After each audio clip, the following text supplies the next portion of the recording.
से सबसे ज़्यादा दुख मुझे होता है क्योंकि मेरे 15 फॉलोवर चले गए।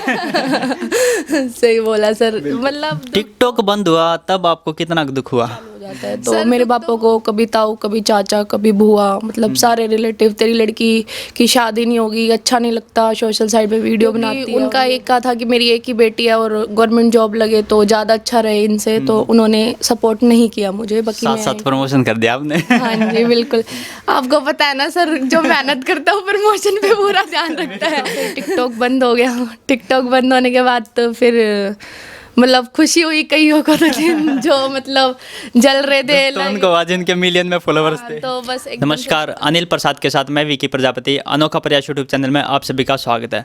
जैसा कि आप सभी को पता है, हम आपके सामने नए नए व्यक्तियों से रूबरू करवाते रहते हैं, नई नई सेलिब्रिटीज से रूबरू करवाते रहते हैं। लेकिन आज हम जिस चेहरे की बात करें, हमारे साथ एक इन्फ्लुएंसर, एक एक्ट्रेस मौजूद है जिसका नाम है प्रिया स्वामी जी। कुछ खास मुलाकात करेंगे, खास बातचीत करेंगे कि इनकी लाइफस्टाइल के बारे में, इनके स्ट्रगल के बारे में, जिस प्रकार इनकी वीडियो सोशल मीडिया पर लगातार वायरल हो रही है। सबसे पहले मैम नमस्कार। नमस्कार सर, और बताइए कैसे हो आप? बढ़िया एकदम। मैम सबसे पहले ऑडियंस को इंट्रोडक्शन दे दो ताकि आपके बारे में लोगों को पता लग सके। फ्रेंड्स, जैसे कि आप जानते हो मेरी वीडियोस लगातार वायरल हो रही हैं, ज़्यादातर मौज पे। तो मेरा नाम है प्रिया स्वामी और मैं दिल्ली से बिलोंग करती हूँ। और स्टडी कहाँ तक किया और आपने? मैंने study graduation complete plus special education मैंने कंप्लीट कर चुकी हूँ। मेरी मतलब स्टडी कंप्लीट हो गई है। स्टडी कंप्लीट हो गई, आपने कुछ सोचा नहीं कि भाई कुछ अच्छी से गवर्नमेंट जॉब मिल जाए? उसके बाद आप जैसे सोशल मीडिया पर आए, आपकी वीडियो लगातार वायरल हो रही है, कैसे रही है आपकी जर्नी? सर गवर्नमेंट जॉब का तो ये था, मुझे स्टडी में इतना खास इंटरेस्ट नहीं था, मुझे स्पोर्ट्स में ज़्यादा इंटरेस्ट था। बट ये है कि पापा ने नहीं जाने दिया स्पोर्ट्स में। वो ये चाहते थे कि वो पढ़ाई में निकले, गवर्नमेंट जॉब लगे, क्योंकि उनका एक का था कि मेरी एक ही बेटी है और गवर्नमेंट जॉब लगे तो ज़्यादा अच्छा रहे इनसे, तो उन्होंने सपोर्ट नहीं किया मुझे। बाकी मैं इंटरनेशनल प्लेयर रही हूँ एथलेटिक में। 100 मीटर मैंने ज़्यादातर मैं करती थी और रिले प्लस गोल्ड मेडल मेरे रहे हैं। तो स्टडी की तरफ इतना मेरा नहीं रहा। बाकी फिर मैंने टिकटॉक पे आईडी बनाई, उससे मेरी जर्नी स्टार्ट होती है, जो कि मैंने घर वालों से छुप के आईडी बनाई थी। तो लगातार फिर वीडियोस मतलब शुरू में इतना अच्छा रिस्पांस नहीं मिला था। फिर लगातार मेरी वीडियोस 2-3 मिलियन में गई थी, तो फॉलोअर्स बढ़ना चालू हो गए थे। तो आप लोगों को भी पता है सर, जब तक फेस नहीं पहचाना जाता तो लोग बातें नहीं बनाते। बिल्कुल, बिल्कुल। और फिर फेस पहचानने के बाद हर कोई बातें बनाना चालू हो जाता है। तो मेरे पापा को कभी ताऊ कभी चाचा कभी बुआ मतलब सारे रिलेटिव, तेरी लड़की की शादी नहीं होगी, अच्छा नहीं लगता, सोशल साइड पे वीडियो बनाती है और ये वो, तो वही फालतू की बातें। बट फिर भी यही है कि एक इंसान कब तक सीख नहीं मानेगा। तो पापा को फिर यही है कि भाई एक ही बेटी रही और वो भी ऐसा कर रही है, तो फिर मारपीट भी बहुत रहती थी मेरे साथ। मैंने जैसे कि अपनी जर्नी स्टार्ट की थी, तो फिर ये था मम्मी का सपोर्ट था, पर वो पापा के सामने कुछ नहीं कर पाती थी। फिर भाइयों को भी कोई ना कोई कुछ बोल ही देता था, तेरी बहन वीडियो बनाते हैं या ये है वो है, क्योंकि मैंने शुरू करने से पहले नहीं सोचा था मेरी वीडियोस वायरल होंगी, क्योंकि कोई भी काम शुरू करने से पहले नहीं पता चलता। फिर मतलब मेरे हस्बैंड मुझे मिले तो ये भी कुछ नहीं कह पाए उस टाइम। तो आपको बताया फैमिली के सामने कोई नहीं बोल पाता। हाँ, आफ्टर मैरिड मुझे फुल सपोर्ट है मेरे हस्बैंड का। क्योंकि मैम देखो, जितनी मुंह उतनी बातें, और रील में और रियल लाइफ में बहुत डिफरेंस है, दिन रात का अंतर है। आप जैसे टिकटॉक पे वीडियोस बनाते थे, मिलियन में आपके फॉलोअर्स हो गए, तो घर वालों को पता नहीं लगा मिलियन में फॉलोअर्स होने के बाद? क्योंकि मिलियन में फॉलोअर्स हो जाए और वीडियो बहुत वायरल हो जाती है उस टाइम। तो सर पता लगा तभी तो घर वाले, फैमिली वाले बोलने लग गए, गाँव पड़ोस मोहल्ले वाले, कभी कोई कहना कभी किसी को कहना कि लड़की की शादी नहीं होगी, वीडियो बना रही है, कौन क्या सोचेगा, वीडियो बनाने वालों को तो सब ऐसे ही समझते हैं। तो नई नई बातें रोज के दिन, रोज वीडियो, नई बातें। बट मैंने यही है कि मेरे पास साथ मारपीट भी हुई, तो मैंने फिर भी अपना यही था कि मुझे बनाना है, मेरे कुछ भी हो जाए मुझे रुकना नहीं है। अकाउंट को प्राइवेट किया बहुत बार, मतलब डिलीट भी करवाया कि कर दे, डिलीट कर दे, प्राइवेट कर दे। तो बट फिर भी यही था कि मुझे करना है चाहे कुछ भी हो जाए। तो फिर स्टार्ट हुआ, फिर टिकटॉक बंद हो गया। टिकटॉक बंद होने के बाद तो फिर मतलब खुशी हुई कईयों को, तो जो मतलब जल रहे थे तो उनको आज जिनके मिलियन में फॉलोवर्स थे। तो बस एकदम से टिकटॉक बंद होने के बाद फिर मैंने इंस्टाग्राम शुरू किया। तो इंस्टाग्राम भी शुरू करने के बाद तो मेरे हस्बैंड ने कई बार उसको प्राइवेट भी किया, जैसे इनके भी गांव मोहल्ले वाले बोलने लग गए थे कि अब तुम्हारी बहू वीडियो बना रही है। कई बार घर आते, कई बार मम्मी को, कई बार ससुर को बोलते। तो फिर भी इन्होंने कहा, मैंने इनको बोला कि मुझे ओनली 6 महीने का टाइम दो, 6 महीने में अगर मैं कुछ नहीं कर पाई ना तो मैं अपने आप ही बंद कर दूंगी। बिल्कुल। तो 3 ही महीने हुए थे, 3 महीने में मेरे लाख+ फॉलोवर्स हो गए थे इंस्टाग्राम पे लगातार। मतलब 23,000 जब थे तब मुझे लगा यार अब कुछ नहीं होगा, अब छोड़ो, अब नहीं बनाऊंगी मैं। तो कई बार हिम्मत भी हारी, टूटी भी, बट फिर यही है, जिस दिन मेरे 23,000 फॉलोवर थे उस दिन मेरी 2 वीडियो वायरल हुई थी इंस्टाग्राम पे। तो लगातार फिर वहाँ से सपोर्ट मिलता गया। अब 3.5 लाख आप लोगों के सामने है और 13 लाख+ की प्रोफाइल है मेरी। जी। तो मैम जैसे आप बता रहे हो कि घर वाले रोकते थे वीडियोस के लिए, वीडियो नहीं बनानी, ये सबसे पहले शिकायत आपके घर वालों को किसने की थी? सर अब इतना तो माइंड में नहीं है किसने की थी, जिसने देखी होगी पहले वीडियो वही करेगा।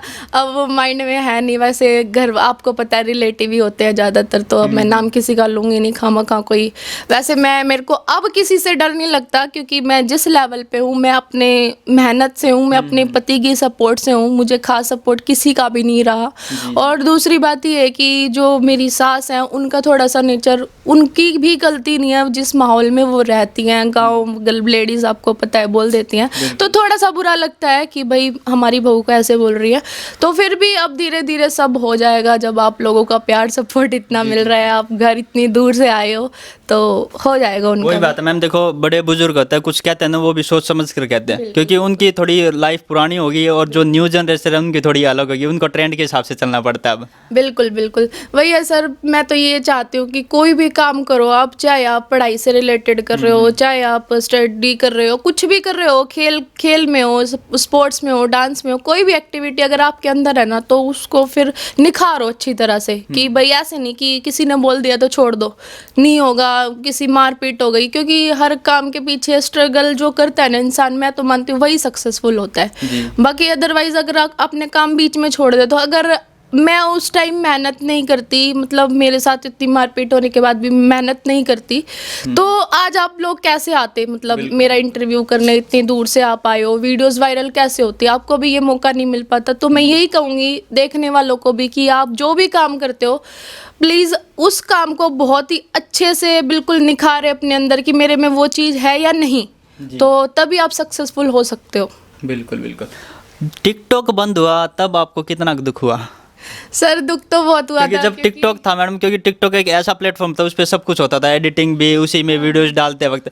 लेकिन जब तक ये रील्स का ऑप्शन आया नहीं था इंस्टाग्राम पे, ये तो बहुत दिन बाद आया, तब कितना दुख हुआ था आपको? सर दुख तो बहुत हुआ था, क्योंकि जर्नी स्टार्ट हो चुकी थी और लगातार वीडियोस वायरल हो रही थी, तो फिर दुख तो काफ़ी हुआ। पर फिर ये क्या कर सकते हैं सरकार के सामने। सही बात है, किसी को कह भी नहीं सकते आप तो। किसी को कह भी नहीं सकते, क्योंकि ये तो यानी कि मेरा बंद हुआ था, पूरी दुनिया का बंद हुआ था। तो मेरे से बड़े बड़े भी क्रिएटर्स हैं जिन्होंने इतनी मेहनत की है, तो बस यही था, दुख हुआ। फिर इंस्टाग्राम पे थोड़े दिन बाद ऑप्शन आ गया था रील्स का, फिर मैंने बहुत बार अकाउंट डिलीट प्राइवेट, पर मैंने भी जिद कर ली थी, मैंने कहा मेरे को करना है, बस आज आप लोगों के सामने हूँ जो हूँ।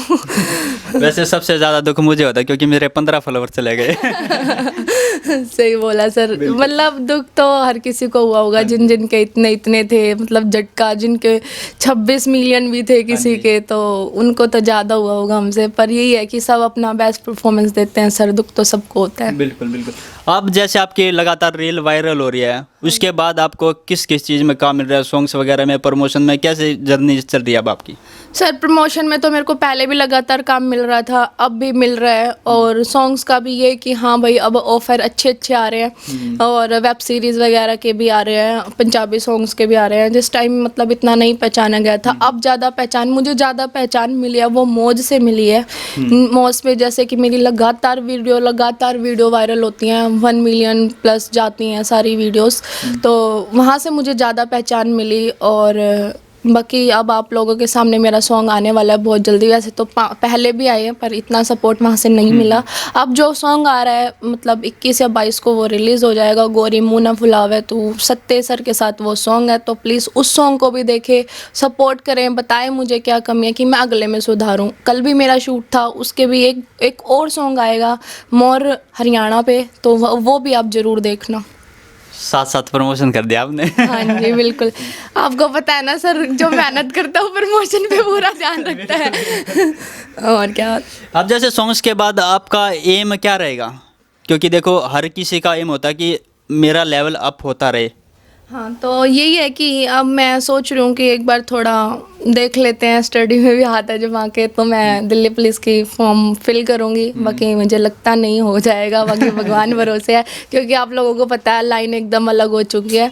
तो यही है कि मेरा जितना मैं फेमस हो सकूँ, मैं एक डांस अकेडमी खोलूँगी। जो बच्चे नहीं सीख पाते हैं, जिनके पास मतलब पैसे नहीं है, इतने पैसे मांगते हैं सिखाने वाले, कोरियोग्राफ करने वाले, तो बहुत ही नॉर्मल सी फीस पे मैं अकेडमी चालू करूँगी। बाकी वो भी नहीं होगी तो कोई दिक्कत नहीं है, मैं फ्री में सिखाऊंगी। क्योंकि जो मैंने कभी किसी से नहीं सीखा, मेरी आइडल रही है सपना चौधरी। आपने पहले भी कई इंटरव्यूज़ में देखा होगा, सपना चौधरी मेरी आइडल रही है, जिनका मैंने फर्स्ट सॉन्ग देखा था सॉलिड बॉडी, वो भी स्टेज डांस था। बस वहीं से मैंने डांस सीखा था। उससे पहले मुझे डांस नहीं आता था, डांस का डी नहीं पता था कि भाई डांस कैसे होता है।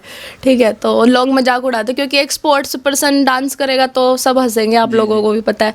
तो पर फिर यही है कि उनको देखा, बस मेरी आइडल सपना चौधरी मैम है। मैं हर किसी स्टार से मिल चुकी हूँ, बस एक उनसे ही है कि मैम तक मेरा इंटरव्यू कब जाएगा। कोई नहीं, अब जल्दी चला जाएगा। हाँ जी हाँ जी, तो यही है कि उनसे जिस दिन भी मिलूंगी, मतलब मुझे नहीं पता मेरा क्या रिएक्ट होगा। मतलब मेरे को तो यही है कि मेरी आंखों में आंसू होंगे, क्योंकि जिनको मैंने देख के सीखा है और मैं आज इस लेवल पे हूँ, तो शायद मैं उन्हीं की वजह से होंगी, क्योंकि मैंने उन्हीं की वजह से डांस सीखा है। बाकी मैंने कहीं से डांस नहीं सीखा। लोग बहुत पूछते हैं मैम आपने डांस कहाँ से सीखा है, आप कहाँ से सीखते हो? मैंने कहीं से कोई भी डांस नहीं सीखा है, गॉड गिफ्टेड है। बाकी सपना चौधरी मैम की रहमत है जो मुझे डांस आ गया। बिल्कुल बिल्कुल। आपको मैम जैसे थोड़ी सी शर्म नहीं आई, जैसे कि भाई पब्लिक प्लेस में आप डांस करते हो कि लोग देख रहे हैं, क्या सोचेंगे? इस तरीके से आपने मेट्रो में भी डांस किया था। सर वो कहते हैं जिस न करी शर्म उसके फुट्टे करम। तो वही बात है, कितना भी बचो लो, लेकिन हरियाणा वाला आदमी होता है, उसकी हरियाणवी निकल ही जाती है। निकल ही जाते हैं, कितना भी सर रोक लो अपने आप ने, वो आए जावे के करे, पर आपने भी बेरा। पर सर यो है पब्लिक का रिएक्शन जो रहा, मने उससे फर्क नहीं पड़ा कि भाई के कोई मेरे क्या ना देखे या कोई वीडियो बनावे। मुझे अपने काम से मतलब है, मैं पब्लिक में जाती हूँ, मैं वीडियो बनाती हूँ, दुनिया मेरी वीडियो बनाती है, फोटो लेने आती है मैम फोटो। तो मुझे उस चीज़ से मतलब इतनी खुशी नहीं होती। मुझे खुशी होती है जब छोटे छोटे बच्चे आते हैं ना, मैम हम आपको जानते हैं मैम प्लीज़ एक फ़ोटो दे दो, जबकि वो अभी छोटे हैं, उनको तो उस चीज़ से ज़्यादा खुशी होती है। और दूसरी बात, मुझे नहीं पता, मेरी पीठ पीछे सर रात को रोज़ मार के सोते होंगे, मुझे क्या पता। तो वही चीज़ है, मेहनत करो लगातार, और जब आपने इस लाइन में पैर ही रख लिया, जब इस लाइन का ही नाम बेशरम हो गया, तो फिर शर्म किस चीज़ की?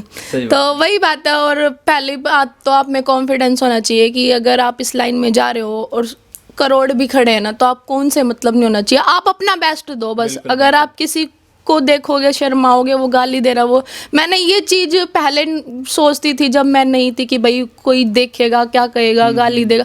लेकिन अब बिल्कुल फ़र्क नहीं पड़ता, बिल्कुल आदत हो चुकी है। क्योंकि पहले जब मेरी टिकटॉक की जो जर्नी थी, वहाँ से जब तक मेरा चेहरा नहीं पहचाना गया था, लोग कुछ बोलते भी थे, लेकिन आप बोले मुझे फ़र्क नहीं पड़ता, क्योंकि मैं इस लेवल पे हूँ वो मैं अपनी वजह से हूँ कि अपनी इतनी मेहनत की। बाकी मेरे हस्बैंड का बहुत ही मेरे को सपोर्ट है, और मैं ये कहूँगी जितना सपोर्ट मतलब मेरे को मिला है हस्बैंड की तरफ से, इतना सबके हस्बैंड करें।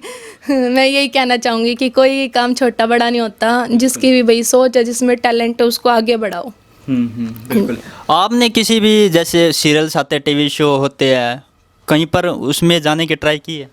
सर अभी तक तो नहीं की, लेकिन जब मैं कॉलेज टाइम में थी, जब मेरी एक फ्रेंड थी जो कि सीरियल्स का काम करती थी GTV पे, उसमें मतलब सिलेक्शन तो मतलब लगभग हो गया था, पर आपको बताया था घर का माहौल कैसा था, तो उस वजह से मैं नहीं जा पाई। हाँ, अब आगे देखते हैं क्या किस तरफ मोड़ ले जाते हैं। तो बाकी लगातार वीडियोज़ वायरल चलते, तो कभी ना कभी तो किसी के सामने आई जाएगी। आपके सामने आई कई वीडियोज़, आप इसलिए इतनी दूर से आए हो मेरे लिए, तो सर थैंक यू उसके लिए। जैसे अब फिलहाल आप कह रहे हो कि कितने की प्रोफाइल है आपकी? मेरी एक 13 लाख की, एक 3.5 लाख की। एक 3.5 लाख की और एक 13 लाख की प्रोफाइल है। अब क्या कहते हैं घर वाले आपको? हाँ, अब कुछ नहीं कहते। अब क्योंकि तो स्टार्टिंग में तो देखो टांग खींचने वाले बहुत होते हैं, गिराने वाले, आप ये मत करो, आप वो मत करो, लेकिन जब एक लेवल बन जाता है उस टाइम रोकने वाला कोई नहीं होता शायद। सर कहते तो अभी भी हैं, लेकिन मुंह पे नहीं कहते, तो पीठ पीछे कहते हैं। तो उस चीज़ से मुझे फ़र्क नहीं पड़ता, कईयों की बात मुंह पे भी आई है, पर अब मेरे पास जवाब देने के लिए मेरी ऑडियंस है जो इतना प्यार करती है, और मैं उनके थ्रू उनको जवाब दे सकती हूँ कि भाई मुझे नहीं मेरा काम छोटा बड़ा लगता। कई बोलते हैं कि जैसे आपने पूछा पब्लिक में आप डांस कर लेते हो, आपको शर्म नहीं आती? जी बिल्कुल नहीं आती। आज मैं ऑन द वे कह रही हूँ, मुझे बिल्कुल शर्म नहीं आती, क्योंकि कोई भी काम छोटा बड़ा नहीं होता। अगर तुम उस पर मेहनत नहीं करोगे तो फिर कैसे पहचानेंगे तुम्हें लोग? बिल्कुल बिल्कुल। तो वही चीज़ है, फ़र्क नहीं पड़ना चाहिए। दुनिया बोलेगी, जब तक आप फेमस नहीं हो कोई नहीं बोलेगा। जब आप फेमस हो जाओगे तो हर कोई बोलेगा कि ऐसे कर रही है, वैसे कर रही है, गलत है। तो मुंह पे नहीं बोलेंगे तो पीछे से बोलेंगे, क्योंकि मुंह पे बोलने की तो हिम्मत रहती नहीं है। तो वही क्योंकि अब तो लेवल सही हाई हो गया। सर पता है क्या है, लेवल कितना भी हाई हो जाओ, लेकिन एक जो आपका नेचर है ना, वो आपको पब्लिक में निखारता है। अगर आप वीडियोस बना रहे हो ना, और उसके बीच में अगर पब्लिक आपके बीच में फ़ोटो लेने आ जाती है कि आपकी वीडियोस ख़राब होती है, बहुत बार हुआ है, मेरे साथ होता है, पर उस चीज़ से लोग झटका देते हैं उनको, नहीं अभी नहीं, हम वीडियोस बना रहे हैं। वो चीज़ नहीं करनी चाहिए। जिस नेचर से आप उठे हो ना, वही नेचर आपको लास्ट तक रखना चाहिए। एक नेचर होता है जो आपको हर बहुत बहुत बहुत ऊपर पहुंचा सकता है। जी जी जी जी बिल्कुल। बिल्कुल मैम, बहुत अच्छा लगा मैम आपसे मिलके। और अंत में युवा साथियों को, जो यूथ है, उनको क्या संदेश देना चाहोगे, क्या कहना चाहोगे? मैं यही यूथ को अपने संदेश देना चाहूँगी। आप कोई भी फील्ड करते हो, बॉडी बिल्डिंग की है या फिर खेल की है या फिर कोई भी आप लाइन चुनते हो, तो उसमें बिल्कुल खरे उतरे। दुनिया का काम है बोलने का, बोलने पे मत जाएं बिल्कुल भी, और अपने आप को निखारें। दुनिया जब आप सक्सेस हो जाओगे ना, तो लोग अपने आप ही आपके पीछे आ जाएंगे। जो आपको बोलते हैं वो आपके मुंह के पीछे बोलते रहे कोई नहीं, लेकिन वो आपके मुंह पे सगे बने रहेंगे। ये बिल्कुल मैं सच बताऊंगी आपको। जी। एक बात मैम आपकी बहुत अच्छी लगी कि आपने बोला कि गरीब बच्चों के लिए एक एकेडमी खोलना चाहते हैं, उनको डांस सिखाना चाहते हो। हमारी अनोखा प्रयास टीम की ये शुभकामनाएं रहेगी कि आप उस काम को जल्दी से जल्दी स्टार्ट करें, जो व्यक्ति जो गरीब फैमिली है उनका इस चीज़ का फ़ायदा मिल सके। और अंत में अनोखा प्रयास यूट्यूब चैनल की टीम को क्या कहना चाहोगे? मैं यही कहना चाहूँगी कि भाई इनके चैनल को भी लाइक कमेंट शेयर सब्सक्राइब कीजिए, और इनको भी फुल सपोर्ट दीजिए। आप इतनी दूर दूर जाके ये इंटरव्यूज़ लेते हैं, तो सुबह की मेहनत होती है, इतनी दूर से चले होते हैं, कहाँ कहाँ क्रिएटर्स रहते हैं, तो फुल सपोर्ट कीजिए। और यहाँ पे आपको मेरा इंटरव्यू देखने को मिल जाएगा, तो आप लोग बताइए कैसा इंटरव्यू आपको लगा। लाइक कमेंट शेयर करना, अगर आपको अच्छा लगे तो दोबारा आएंगे लेने। बिल्कुल मैम, बहुत बहुत धन्यवाद। जुड़े रहिए इन्हीं शब्दों के साथ। आपका बहुत बहुत धन्यवाद। वीडियो को लाइक करो, कमेंट करो और शेयर करना ना भूले। फेसबुक और इंस्टाग्राम का लिंक डिस्क्रिप्शन में मिल जाएगा। बहुत बहुत धन्यवाद।